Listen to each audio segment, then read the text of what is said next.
Welcome to Podsdale, where we delve into the heart of our vibrant community and explore the stories that make Scottsdale truly special.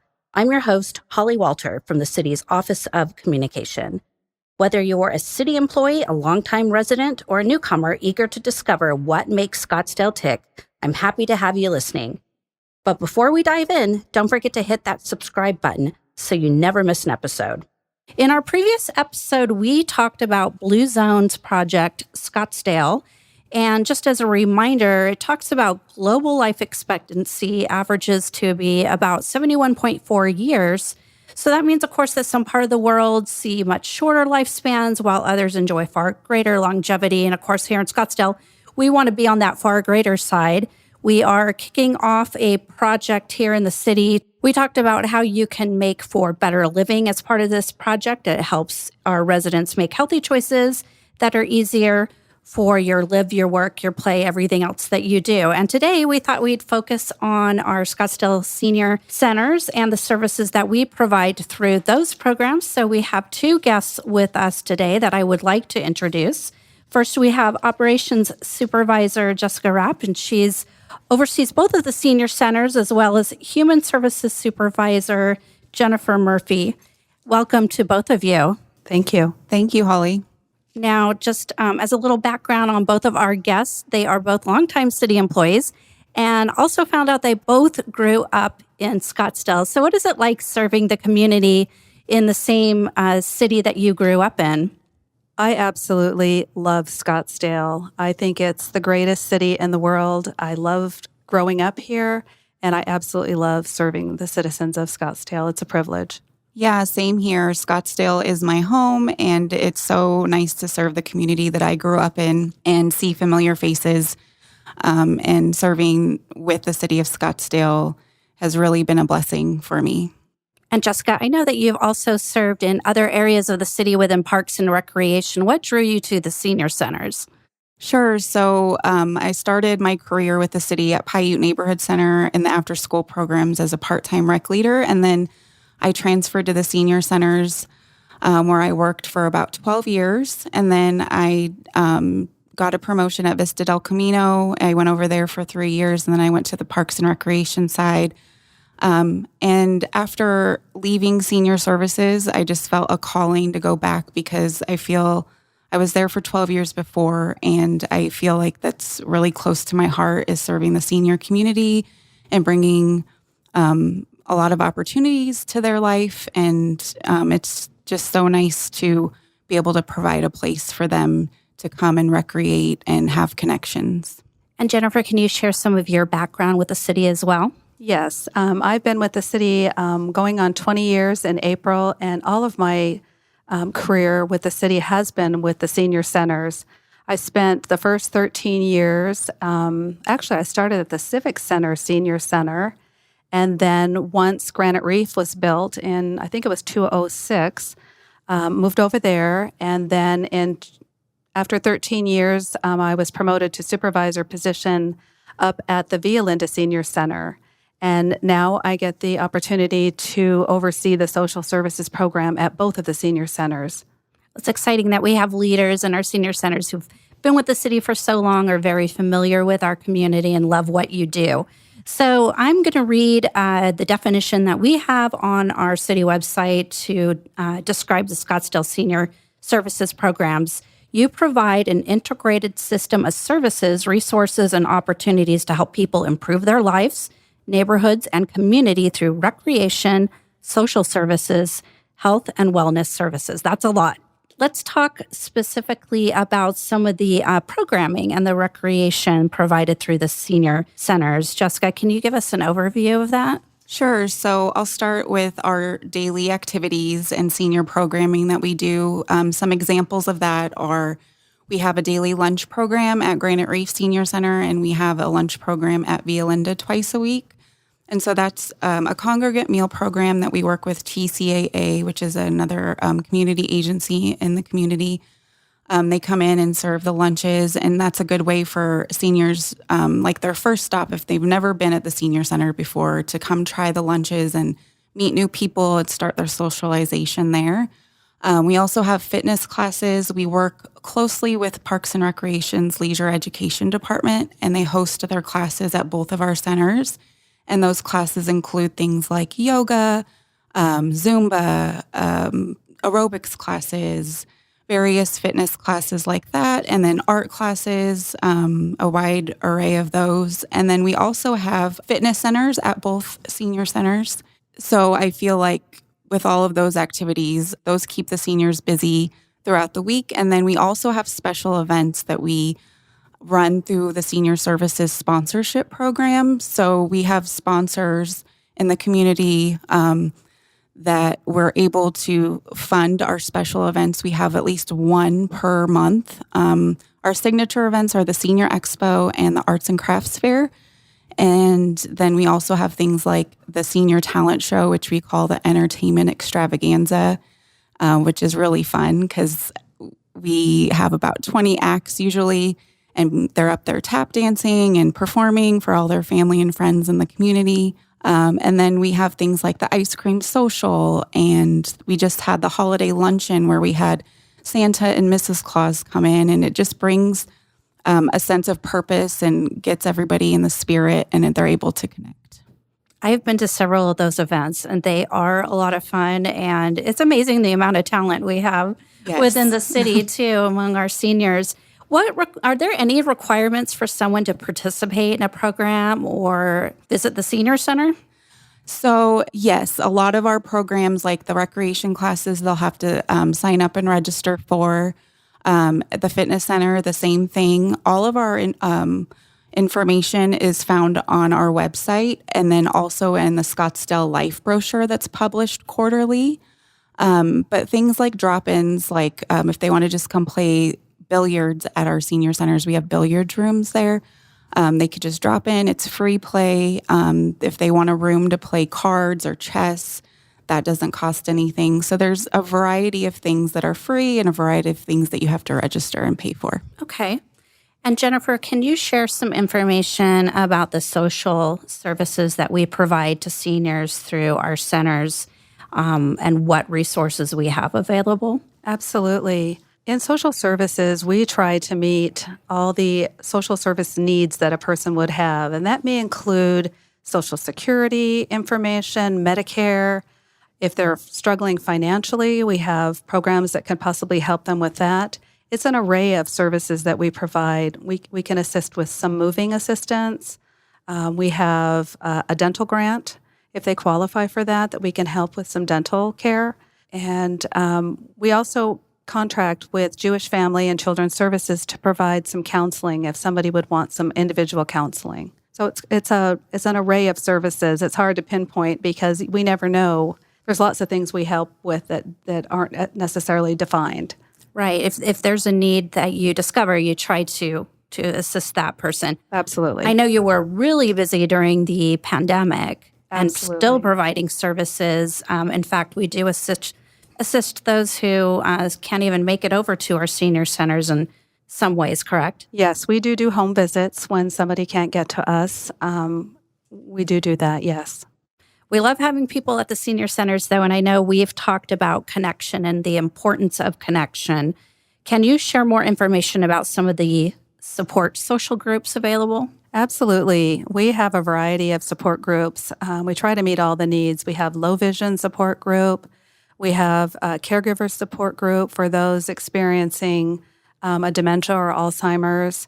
We also have a number of social groups that the friendship group, the Can We Talk group at Via Linda, lots of social groups that people can come, current events, and they love them. And it's a way to connect and chat and meet new people.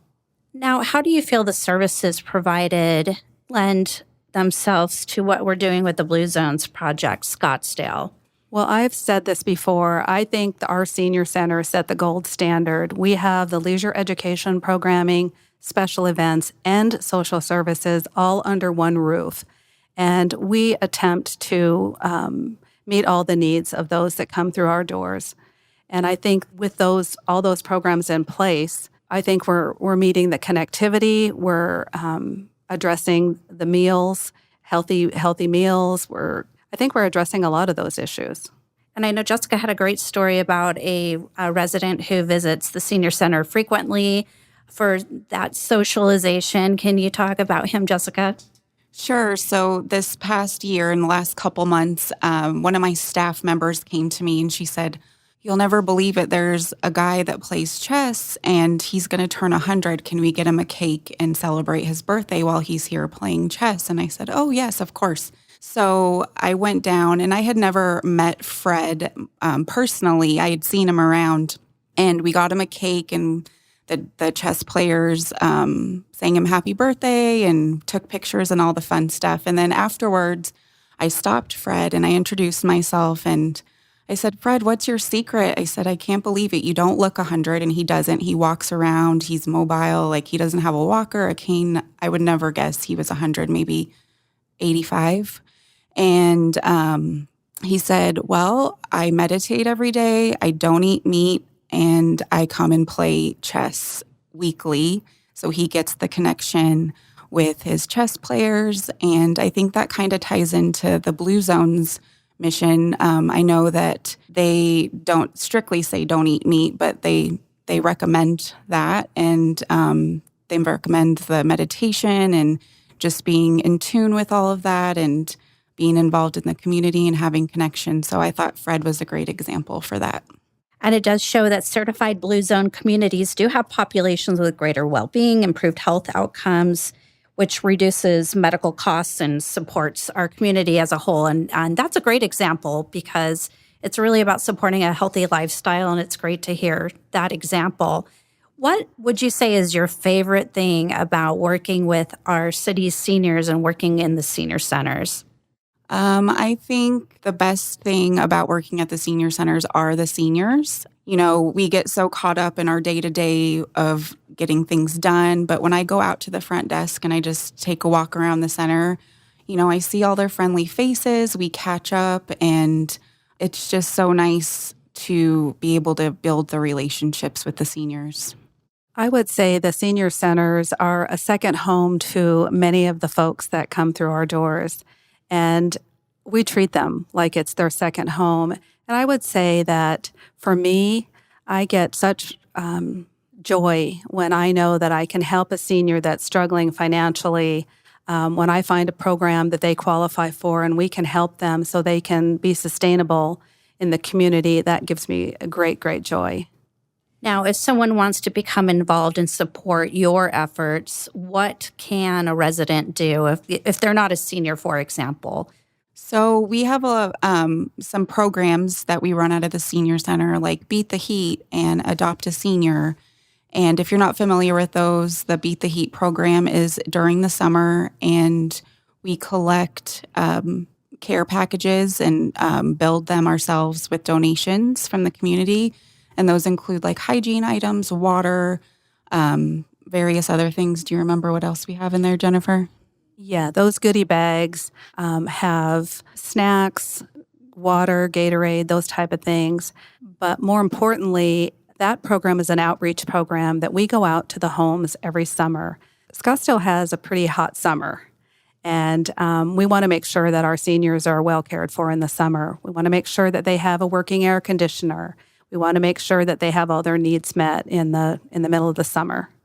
Yes, in 2023, it was particularly hot, and I know we heard some sad stories throughout the valley of people without cold air, without water. So I'm so happy to hear that we do that. And also, if someone recognizes someone in need, a senior that they know, they can actually reach out to the senior center as well for some help, correct? Absolutely. They can call either senior center, Granite Reef, or Via Linda Senior Center, and we're happy to reach out and help. Wonderful.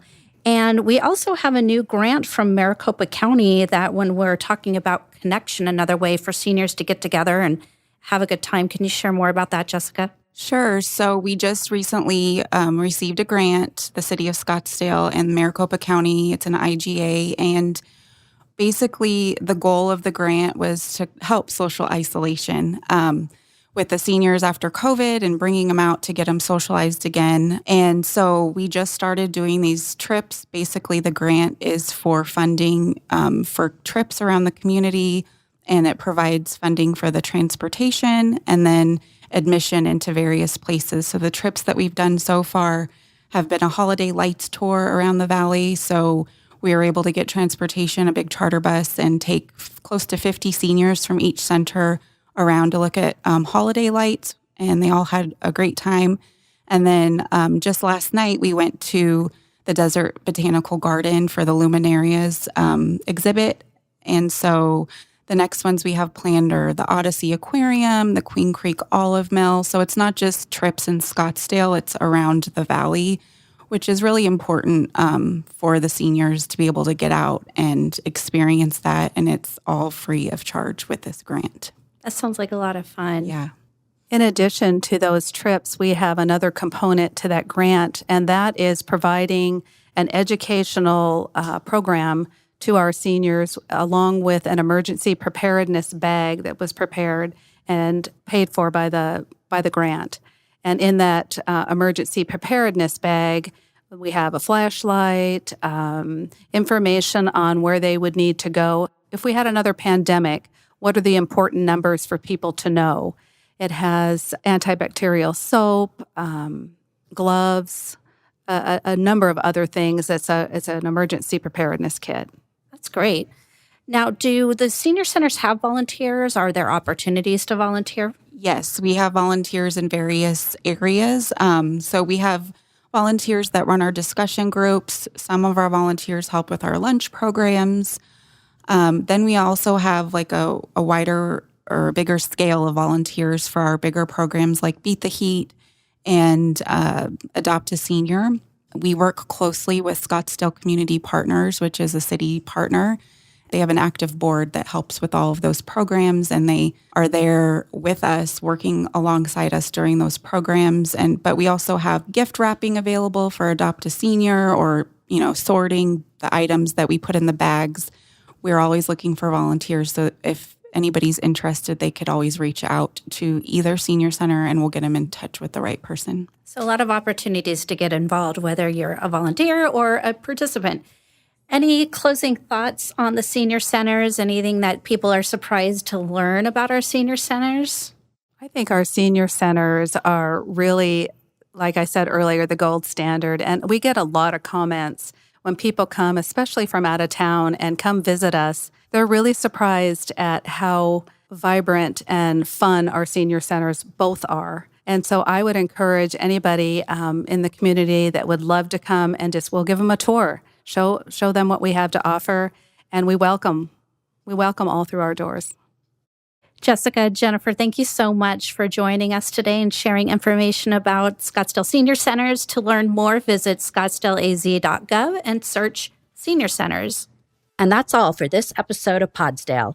If you enjoyed today's episode, make sure to subscribe. You can find us on YouTube or your favorite podcast streaming app. Feel free to share your thoughts and experiences with us by emailing communications@scottsdaleaz.gov. We would love to hear from you. Until next time, this is Holly Walters signing off and inviting you to be part of the Scottsdale story.